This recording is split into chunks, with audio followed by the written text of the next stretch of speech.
You're tuned in to the HR Bandit podcast, your one-way ticket to the latest and craziest in the world of work. In partnership with Timber Media, Podcaster for India Inc. is sponsored by Adrenaline E-Systems Limited. Hey, welcome to a brand new year and to HR Bandit. If this is your first time here, an even bigger welcome from me, Ankita Podar, bright-eyed, bushy-tailed, dialing in from a very cold Dublin. If this is you returning, a big hug, and I'm so glad to see you back on our first episode of the year and our best one yet.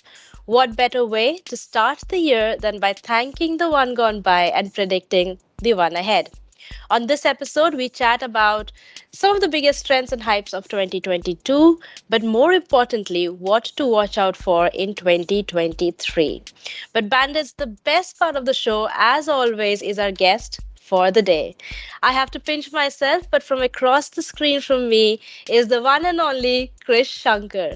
Krish is the group head of human resource development at Infosys, one of the largest Indian multinational information technology company. In his role, he's responsible for envisioning employee experience and driving the talent and organization strategy. Krish has over 30 years of experience and has led HR functions in organizations like Bharti Airtel, Philips, Hindustan Unilever, and Unilever. He's also the author of Catalyst, Power Up Your People Ecosystem, which is a much acclaimed playbook for HR. He also blogs occasionally on LinkedIn and is passionate about exploring new ideas in HR and organizational development and sharing them. A football enthusiast, he also likes trekking and running. Now, I first interacted with Krish when he was the president of NHRDN from 2019 to 2021, and I have been a big fan since. Krish, welcome to the show. I am so glad to have you here with us today, and I have to ask, have you made any resolutions for 2023? Oh, firstly, a pleasure to be here, Ankita. I think you've been a fabulous champion of this podcast. So thank you very much for doing all that you do for the HR community. And I'm really happy to be on this show. And come to think of it, no, I have not made any kind of new resolutions. These are like continue what I've been doing. So there's nothing very new that I've made for the new year. I hardly make new resolutions. So. Well, I also have a love-hate relationship with resolutions. So I'm in your camp. I have not made a New Year resolution, but I do something. I create a list of like 24 things I want to do before 2024. So it's a mix of things. It has things like see one of the 7 wonders of the world. So kind of a bucket list, but then also some goals in there where I've said publish 36 blog posts this year, which I'm doing well on. To start with. Okay, so it's a strange mix, but I hope to achieve what's on it. But Krish, do you do something like that? Do you do like a personal goal planning or like a set of lists? No, see, there are some years where you can think of something like that, and therefore maybe, this year could be one of those years. So I'm thinking of 1 or 2 things to do during the rest of the year, saying these are key milestones and key couple of things that I've kind of put in my plan for doing this year. Awesome. Okay, so what we are going to do today, and maybe one of your plans was to get all your 2023 predictions correct. I'm going to move into our first segment of the show. Now, a lot has happened in 2022. So much so that we dedicated an entire episode discussing it. Which was released in December. So if you haven't heard that one, finish listening to this and then hop over and take a look at that. But Krish, I'm going to jump straight into my first question for you. What do you think was the biggest hype in 2022 that does not need to make its way into 23? Well, I think, media sometimes gives these kind of taglines, right? And one of the taglines they gave, which was this great resignation. Yeah. And I think we've had lots of it. I hope it doesn't make it back for a couple of years now, not only 2023, but for a couple of years. I think the great resignation was like, an initial fad post-pandemic, but it kind of, went into something larger and the meanings became very different. But I hope we don't see anything like that in 2023 or 2024. Yeah, now is the season of the great layoff. Like it is this. I think the past 2 years we've seen so many catchphrases with the word "great" in it. Like now I'm just like, do we just add "great" in front of everything? But you're right. Like I don't see great resignation happening in 23 either ways because I think there'll be um, companies doing enough. But yeah, I hope not to see it. I think the But point is what it tells, especially in the tech world, if you're kind of following it, it's a bit of a quick yo-yo, right? We had a huge peak right after the pandemic, right through 2022. And then slowly that kind of is going down. Yeah. And I think it's just a matter of because of all this recession and all of this. But tech is quite resilient because while there is yeah, one group which is growing, which is all the new products and new services, but when recession comes, there is the other group that's growing, which is all this cost reduction, outsourcing. So there'll be new tech that will grow. So it's not that we're going to see another kind of a thing, but it's a very different kind of a peak you may see during the year. yes. Like I do think it'll be a very interesting year in just seeing how the tech industry is functioning.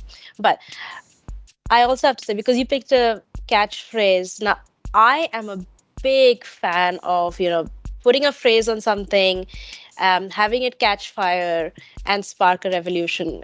So I love it. Like if you've been on the podcast for long enough, or if you've been reading my blogs, I'm a big fan. Like you give me a catchphrase and it's like my favorite thing to talk about for a while. Um, but there is one that I'm hoping, similar to you, that does not make its way into 2023. It has to be quiet quitting, act your age, or call it what you want. um, we've discussed this in a pod episode last year, and I said it then, and I'll say it again. It shouldn't make its way into 2023, and I say it for two reasons. The first is, given the fall in job security. Now, it's a term, like I will mention job security a few times in this episode, and it may be a thing, it may not be a thing, it might just be like a phase of a couple of months. But I think given that fall, it is dangerous for one to cruise in a job. Actually, not that. I think it's always dangerous to cruise in a job that pays the bill but evokes no interest. And the second reason I hope it doesn't make its way into 23 is because I hope organizations do a better job in inspiring people to bring their best selves at work. So I think the term's done its job. It's got enough airtime, but it's time we moved to finding solutions versus the debate of is it a good term or is it a bad term. So I think, Ankita, I think let me just jump in here. Absolutely. I think, see, quiet quitting is a very, what I would call, as you say, it's a very catchy phrase, but a very much a journalist's phrase. Yeah, it's very much something which catches attention. But if you're an HR, what do you call HR practitioner, or you understand whatever social science or HR, then you got to just understand what is the thing behind quiet quitting. It's something that we've always had. It's not something new that's come up. It's been there always. It's the way you define it. It's, and in the olden days, people used to call it as people being less engaged or not engaged. And then there are reasons for somebody being less engaged, and it could be due to various things. Yeah. So clearly it is, it's something that HR and HR practitioners have understood, and they've been working at over time. Yeah. It's just that this has just caught the fancy of the media, and we've kind of speaking about it. But I think we've got to, in all seriousness, go as HR people, go into depth and say, what does this mean? What are the signs of this? Where do I see this happening? Why do I see this happening? And then you'll come down to the whole thing. It's all about clearly things like maybe purpose, maybe, engagement, maybe the manager, maybe the stretch in the roles. All of those will come in. And these have been things that every time companies have been working at. Yeah. So again, I kind of stay a little bit because I think this is a little bit sensationalized. This has been an issue which has been there right through always. And these have been issues that we've been dealing with in HR always, I think. Because you say that, I have to ask you a follow-up question. You're right in saying like these are issues we've known since forever, since probably we started work in an organized manner. But do you think there's something about it? Like we know that a set of people are disengaged. We know like purpose is important. We know a lot of people leave because of the kind of managers. Most of what we've discovered is not new. Why is it that year on year these themes continue, like and are like never solved? Yeah. So I think there's always, see, every organization is a dynamic organization, and an organization is made up of people, different types of people. Yeah. And therefore, an organization goes through phases. They go through their own cycles of huge engagement. There are some cycles of downturn. As you said, maybe there is a cycle of layoff. So there are different things. So it's not that we are all completely mechanistic society that things will go as it is. It's not. So therefore, people are all different. So I think we've got to understand that organizations are human organizations. These things can come up. Yeah. And therefore, we got to find systemic ways to solve them. And what are those systemic ways? I think every organization has a way to understand. Let me do what we call as an engagement study. We continue to do that every quarter, where, what's happening, which gives you a feel of what's happening. Maybe people are new, managers are new, people are working a lot more remotely. Yeah. And companies have been, the one thing that in a way the great resignation has created is it's put more pressure on the managers. So there are lots more new people who've joined the teams, and managers have to do a lot more work to really get the new team members also there. And therefore, this is maybe a passing challenge for managers to really engage with people. Yeah. So I think there are various situations. It is, and therefore, as HR, we've got to understand and say, yes, I think we've seen some of the signs. Maybe it's about strengthening something with our managers. Maybe there are some areas we've got to strengthen. Maybe this remote working is leading to a lot more burnout, a lot more longer hours that people are working with. So how do you solve that? So I think we've got to tackle many of these things. Yeah. So some of these will never be solved forever. These are things that will keep coming because organizations are dynamic, human organizations going through their own changes, going through their own cycles with people. Yeah. And therefore, but we've got to have, as organization, a systemic response to these things. And if that is there, then we'll probably take care of those. Love that. It's also what keeps our job interesting. Otherwise, we'll run out of things to worry about. So, now that we're talking about hypes and trends, Krish, let's do this. This is our predictions pod. Today, you and I are going to sit right here and predict the top 3 trends for 2023. And who knows, we'll come back in Jan 24 and see how many we got right, how many we got wrong. But with that, Krish, are you ready? Give me your first trend for the year. First trend. Okay. I've got like 3 or 4 in my mind. Yeah. So I don't know which one I should start off with. But I think the first one, let me say, is this, and let me try and make it very different. We've all seen now the impact of AI. Chat GPT is something that people are seeing and how it's coming. What I would say is probably this is the year that we're going to see a much more greater use of AI in how we respond to issues. And this whole question of, we had all these chat bots and other things working, but I think they will now see a sea change in how we really deal with. So how AI is coming into organizations, how AI is going to be, especially in HR, is something for the first time we're going to be seeing in a clear way. I think generative AI can be used in many cases, in the way we assess people, the way we kind of respond to queries, the way people can access policies. So all these will see a change. And I think there's a great ripe, what I would call the ground is ripe for great HR practitioners to understand this and see how they can make the best use of it. So I'm seeing that this year is going to be one year where the use of AI in HR or AI in organization is going to see a big inflection point. So one of my colleagues and friends, and I have to say this because that was my first introduction to ChatGPT, and she was way ahead than I was. When COVID started, a lot of leaders were sending out these emails to sympathize with, saying, I know it's a hard time. And she was just like struggling to write an email that was fit for a leader to send. And she was just like in there and say, write an email that we should sympathizing with COVID-19. And it came up with like she hardly had any edits. So she copy pasted, and I was like, I need to do that. I need to use chat GPT to help me phrase emails because like it cuts down my time that I spend creating and drafting things by a huge amount. So that's one use function that I've already seen. And then I was playing around with it, I think like most other people. And we said, can you write me a job description for a senior software engineer? Can you do that? What do you think is the first, like, if I was to say I'm an HR leader, I have access to chat GPT and I'm going to tell my team that this is one use case that you can definitely use it for. What use case would you recommend? No, I think there are many now, Ankita. There are many. I think the first one is really, I see it being used in two. Basically, it's firstly about ensuring that responses to employees on various issues, policies, letters, emails. I think all of those will go through a big change. That's something which I see.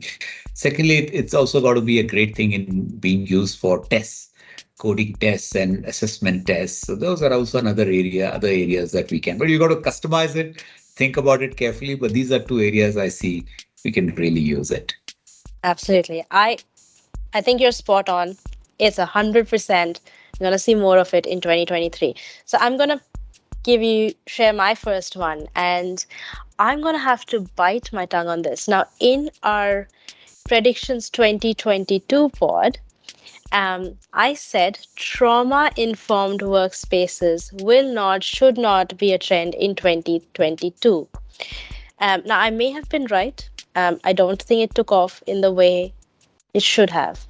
But contrary to my belief a year ago, I think this needs to be a trend in 2023. Organizations need to design for a post-traumatic context. And even if trauma is too strong a word for you, scale it down by 100. And I think we've still gone through a lot. We thought 2022 was going to be a year of calm. We didn't see a war, rising energy prices, and everything that came with it. It has caused stress. It has left people exhausted. And I think it needs attention. So over to you, Krish. I'm going to quote the exact lines from the Fast Company article that I quoted in 2022. So the article said, trauma is what's plaguing the workplace, and organizations have failed to adequately address and offer support to their employees and the organization trauma that ensues in meaningful ways. A trauma-informed workplace seeks to minimize and limit the harm of trauma at an organization level.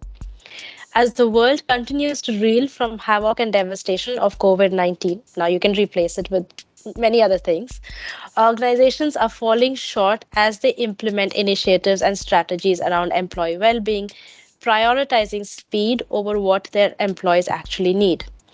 We saw companies publicly applaud themselves for giving employees a week off to deal with burnout, despite evidence and research that suggests a week off was essentially ineffective. In a 2018 American Psychology Association survey, more than 2/3 of the 1,500 respondents reported how the mental benefit of vacations disappeared within a few days of returning to office. 2020 made a lot of people look at the current workplaces and realize that they deserved something that's been long overdue, better. For remote and hybrid work to get better, organizations need to understand that trauma is not just an individual issue, it is an organization one. And the future of work is trauma-informed workspaces, and it's time to give ourselves permission to prioritize the needs of humanity of the workforce. Okay. That was a mouthful. Per usual, bandits, all links will be in the show notes below. I'll catch a breath. Meanwhile, Krish, tell us what you think. Well, I think, I wouldn't go that far, but I would say, listen, what we have seen through the pandemic and through a lot of remote working is this increased sensitivity to mental health. Yeah. I think that's clearly there. And secondly, I think we're seeing a lot more young people who are coming to work, and a lot more young people who just off college.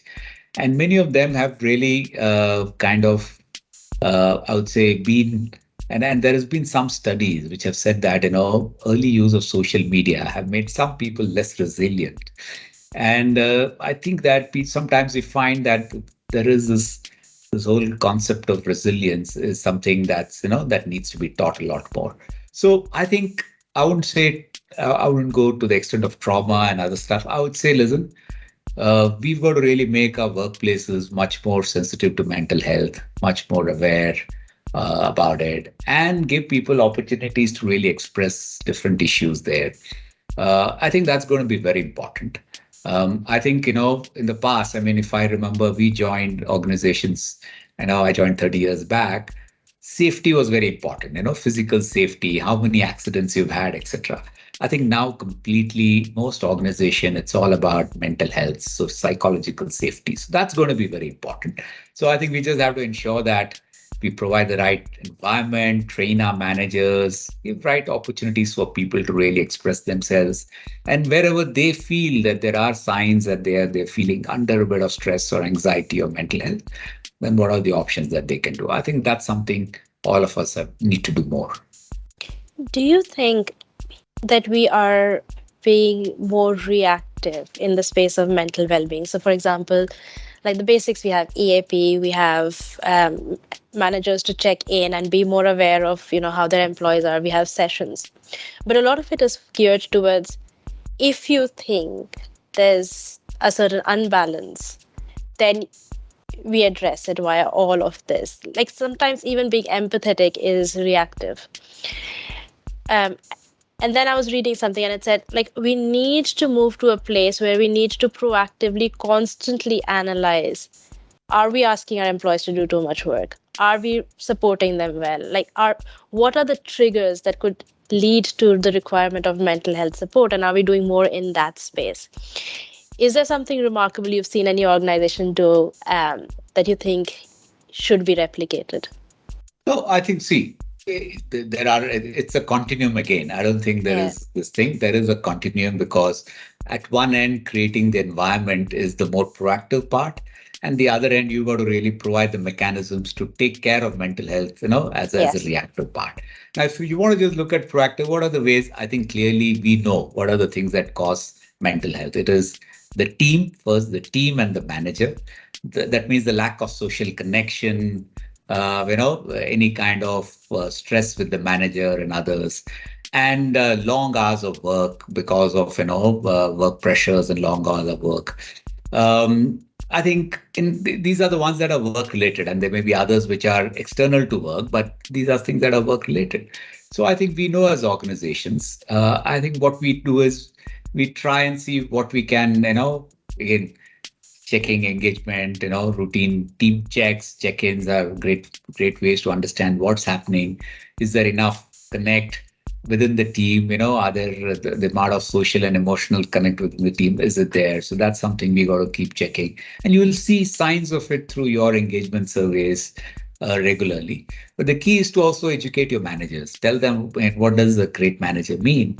And being a great manager has changed over time. Now it's a little bit being more empathetic, more listening, so people are aware of it. And I think we got to keep, as organization, talking to managers about it because they are very key. They are the ones who are the critical link in this whole thing.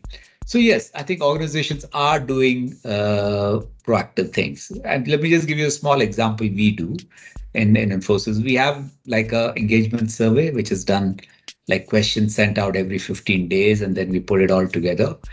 And we create three indices out of it. The first one, we call it as an EVP index, where employees give feedback about their job, careers, compensation, learning, etc.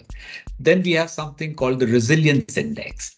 And in this one, we really get, feedback about them on social connection, the team, about, purpose, leaders. So that's important because they are the ones that lead to resilience. And the last we check is what we call as a culture index. And this is what employees think about in culture in terms of, meritocracy, inclusiveness, etc., etc. So that gives us an idea. And if you see anything going down, we say, there's something wrong. We got to keep track of it. So I think team check-ins, constant kind of training with managers and getting the mood of the team, both at the macro and the micro level. I think these are the ones that we can do proactively. You're tuned in to the HR Bandit podcast, your one-way ticket to the latest and craziest in the world of work. In partnership with Timber Media, podcaster for India Inc., is sponsored by Adrenaline E-Systems Limited. What is the most absurd mental health intervention you've heard about in the industry so far? Is there anything that comes to mind? Well, see, it's a tough one. I can't say anything is absurd. I mean, maybe somebody's got a context, somebody's got an Yeah. something. But I think what I can say, Ankita, is that Indian industry, and let me speak more of India, is that we have become much more what I would call much more aware of mental health over the last 2 years. Much more aware. There are much more. I mean, there are many examples. In our companies, we never went into digital thing. We used to have counselors coming to our offices those days, pre-pandemic, 3-4 days a week, 2 days a week, and people would go and see them. Now it's digital. There is access to more people. People are seeing it. So therefore, awareness and access to mental health has increased over the last 2 years in a significant way. Perfect. Okay, Krish. Enough of this one. Give us your next trend. Well, I think it's a tough one, but I would say, I'm not sure if this is just going to be there in only 1 year. Maybe it's a trend that is there. I think there are two things that are there, which I would, and I'm kind of conflicted on which one should I talk about. I think the first one is really this focus on skills. Yeah. Mm-hmm. We've been talking about it. Will skills be the currency of, somebody's value rather than the education? Yeah, I think that's been there. And that's something we got to think about. And I think over time, what we're seeing is as we've gone through all this great resignation, I think the premium on skills is becoming much more. People may start valuing skills much more. They may not value as much the education that you had, but are you able to do certain things? And the focus on lots more hands-on work, partly supported by things like ChatGPT and other forms where you can do tests on coding, can help you really assess people's skills. Yeah. And therefore, I think, especially in the tech world, skills are going to become much more a stronger currency for us to really deal with. I think that's going to be important. Okay. Okay, Krish. Mine is very, very similar to yours. So I'm going to use it as a merging moment. So your second trend and my second trend have a huge amount of overlap. So I'll put that out in the world, and then we will look at these similarities. But yes, I think the one trend that will happen is, I said, we learn to live with the fact that there is reduced job security in the world. I think which means that the concept of a dual income will become even more important. Moonlighting was already a trend in 2022, and we'll see it happen again, most likely, but for different reasons. And like you said, there's a big focus on acquiring new skills, trying to find out means of passive income, increase awareness of financial planning, and then this would lead to people exploring opportunities where having dual means of employment is not a big conflict. Like, they won't go to an organization who says, no, you can only spend all your time with this. This is going to be your only source of income. The only other source of income you can have is like if you have property or other investments, but you can't hold a different employment.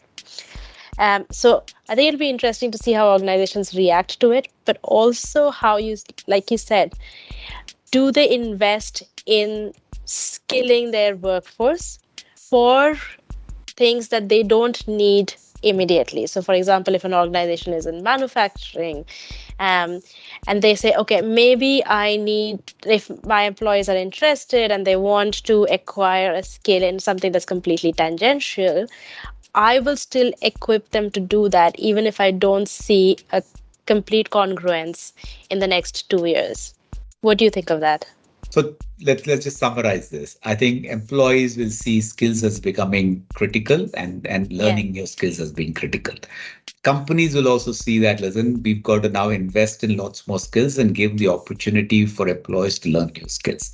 That's got to become like a core part of our EVP, saying, listen, you're giving an opportunity for people to reskill and to reinvent themselves, because that's going to be important.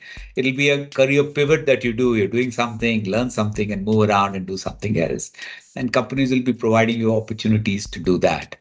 Now, whether it's but all of that for organization has to be in the broad area of where the organization works. It can't be that I'm in tech and I give them something in like hospitality, may not Yeah. work.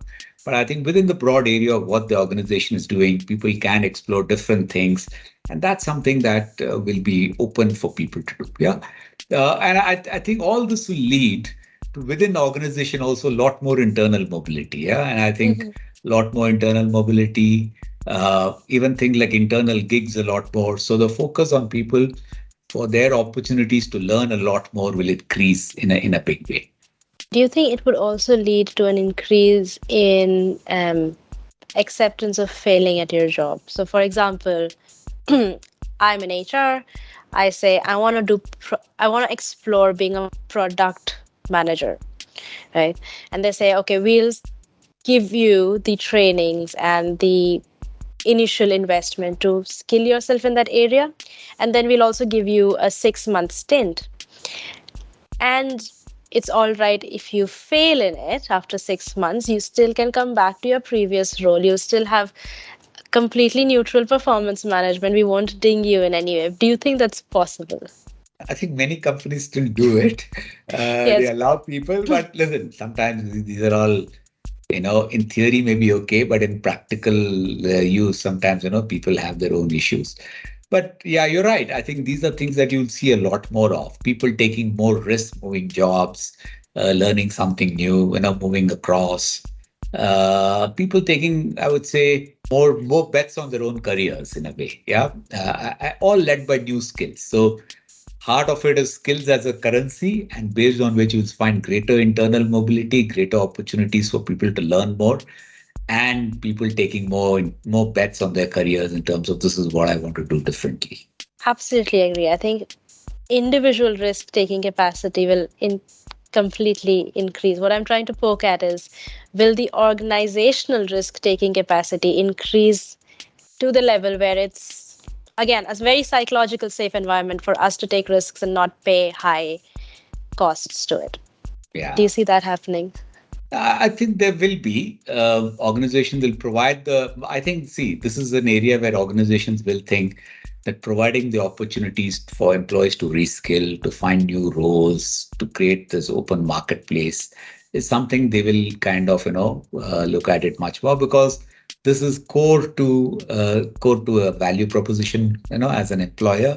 And they will do that. If it means taking more risks with people, probably yes. Probably because, see, in the past, you've been used to people with 10, 15 years doing the same job. While you may not have a luxury of so many of those, you will have to take bets on younger people, take bets on people you're learning. So you got to really do that. And that's what I think organizations may do a lot more. Perfect. Okay. And because we're done with our second trend, each give us your last trend that you see happening in 23. I think this is, well, it's a trend that's been on for some time. Yeah. And this is about flexibility. Yeah. I would say it's going to be, I think, and there are many, many facets to it that we'll see. Yeah. We've seen this whole work from home being there. As the pandemic goes away, we have now flexibility comes truly in the sense that how are you going to make work more flexible? So it's not forced because of a COVID thing, but it's going to be core to value proposition for every organization. So we'll see lots more of it. The flexibility to work different days, how as a team you get your flexibility to work as a team to come on certain days. And I think we'll see a lot more innovation around this whole hybrid work and flexibility. I think at the core of all this is greater flexibility. Different types of companies will use different methods. There's this 4-day week, which is catching a little bit of steam in the little bit of power in some of those, I believe, some of those where physical presence is needed, like in restaurants, hospitality, hospitals.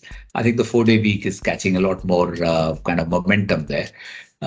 In the tech, it's about lots more flexibility. And this is going to be something that will be built in as we go along. So organizations have been ready. I think organizations are changing all their meeting rooms to be ready for hybrid meetings. Couple of people in the room, couple of people remote. And that's now, most organizations have changed their hardware for those kind of things. So we'll see a lot more of that. managers are also going to be ready. So therefore, I think this hybrid flexibility thing is going to be something which will probably be much more institutionalized there.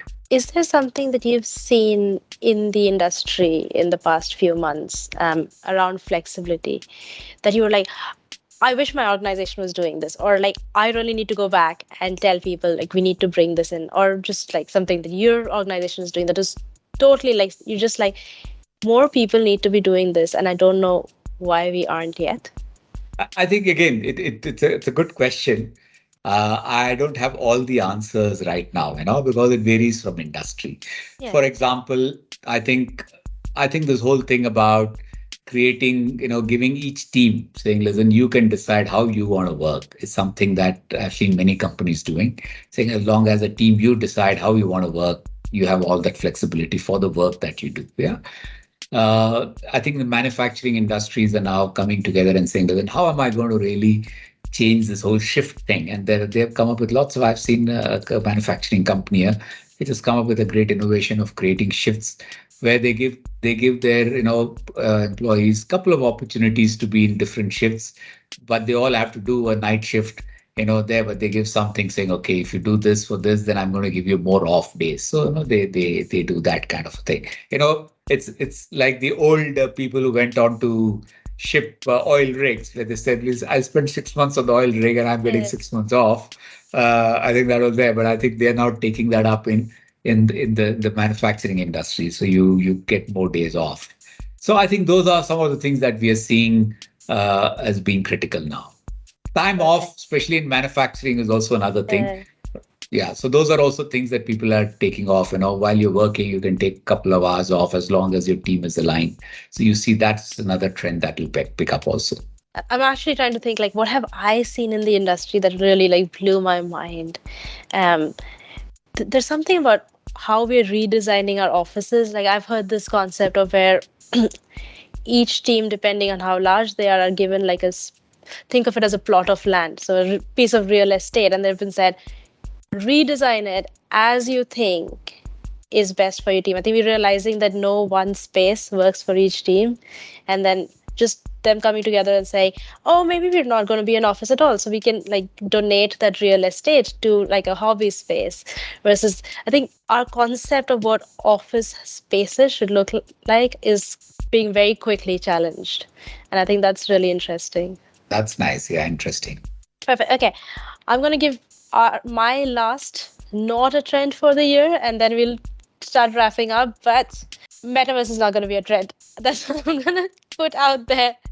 I said this in 2022. I don't think it was a year. It was a thing for HR last year. I don't think it'll be a trend for HR in 23. Meta has obviously moved to cut some of its investments in the metaverse. I think it'll be a year of us still figuring out what it is and where it'll go, but I don't think we'll really see it come into the workspace in a big way.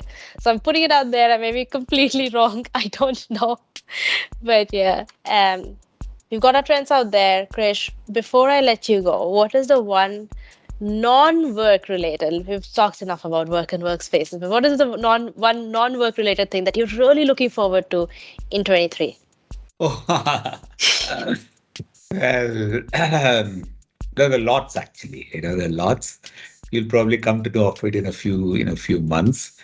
But I don't know if I kind of I enjoyed writing a book. I did a couple of years ago, Catalyze, and I think I got great feedback. And I don't know, have you read it? If not, you should. I will. You should read. Yeah, no, it's pretty good. There's another idea I have now, which is all about thinking about another book, maybe later in the year. It's about emotions and how day-to-day emotions, we can work with. So that's something I'm going to be working on. Plus a couple of ideas, which I think will be much more clearer in the next couple of months. But yes, of course, there are the usual things that are there. I kind of, have always look forward to some kind of a trek during the year, which I'll plan. So those are things which are regular. Yeah. Amazing. So I'm going to follow you very closely on LinkedIn, try and see what these new evolving ideas are. But I love it. That looks like a whole exciting year ahead of you. But I'm just sitting here and wondering what Elon Musk is going to do with Twitter. Like, I think it's for me. It has been such like you could make a movie out of it, I think. So anyway, all of that, I am hoping that the stocks do really well in 2023. I'm looking for the market to pick up. I'm not going to mention crypto because I don't know what to do with that. I don't think I'll make back the money I lost in it. But I'm really, really looking for an upswing in the market. So that's my thing. Krish, before I let you go, any last words? Well, I think, Ankita, I think I'm saying this is for all of us in HR, I think the last 3 years have been quite extraordinary for HR. Yeah, we've been pushed into, it's like, I don't know if these science fiction novels, you put into something, you go around and you see the whole like a time capsule, and that's what we've been through. We've seen a pandemic, we've seen post-pandemic, we've seen the great resignation, we've seen quiet quitting, we've seen this, we've seen moonlighting, we've seen so many things, it's been there. I think in the end, I think what is important for all of us is to say, okay, how do we get back to the basics? Yeah, I think there is the thing about there is an important thing for us to really take the fad away from the basics. Let's focus on what is it that is essential and work on it. Yeah, I think the time honored essentials continue to be that, True. the focus on the managers and their teams, the focus on giving people real jobs. I mean, clearly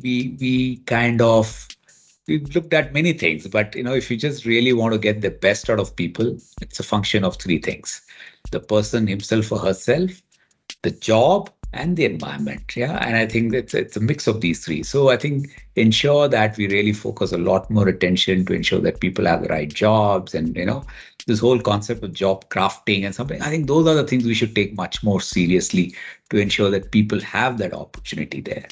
And of course, creating that environment. So I think if we can just really get the right person in the job, ensure that the job is meaningful, where they can make an impact, where they are learning, and create the right environment, which is, and that's something you got to look at different teams and say, what is it that I want to do to make this environment right?